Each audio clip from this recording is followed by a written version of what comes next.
Yeah, at the Swifts, we've sort of looked back at our first rounds and our second round, and we're here to get into that grand final, and we've been through some lows, but we've come through, I think, really well, and those losses have set us in good steer for the final series this weekend.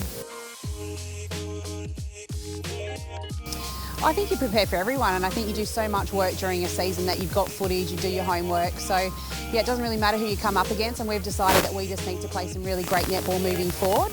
And we haven't done that yet, so we're building towards that, four-quarter performance. So that's what we're focusing on. It doesn't really matter who we're playing. We just we now know that we need to beat everyone anyway. So, yeah, that's our focus. Oh, absolutely. I still think they are probably the team to beat. They've got, great players all down the court, and they're riding high on confidence. So whenever you come up against a team like that, they're dangerous. But, we've done extremely well against them, at long periods of time when we've played them. So we take great confidence from that, and we're prepared really well this week to play them. I think that's what's been so exciting this whole season, is that everyone's beating everyone. I think on any given day, you just never knew what was going to happen. We've definitely seen that in the last few weeks, and Fever is such a class side. Both times we've come up against them, it's been a battle right to the death, and I think that, they're in form for sure, and they're running high on confidence, and we've just got to make sure that we shut them down early, but we know that it's going to be a great battle.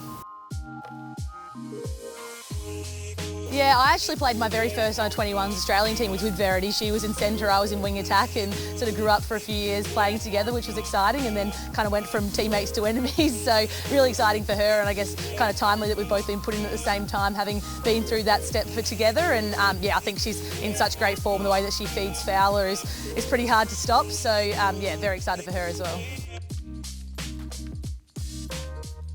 Oh, I think they've got stars all over the court. You look at Jess, she's also been named in that Diamond squad, and she's a real threat because she can play all three positions. And again, she's one of those ones that just goes hard for every single ball. I think when the two of us play, a lot of time is spent on the floor. She just doesn't take a step back, and she really does control that game, particularly in their defence end as well. So stars all over the court for them. Oh, I think this year's just been so exciting for so many reasons. I think considering everything that's going on, we always said that this year was going to be one to remember. We said it's going to be something we're going to be able to tell our kids about, living in the hub and going through all that we've been through, sort of packing up in a couple of days and moving your lives across the country. And so I think any time you win a grand final, it's incredible, but to do it in sort of times like this would just be unreal, and I think it would definitely be one for the history books.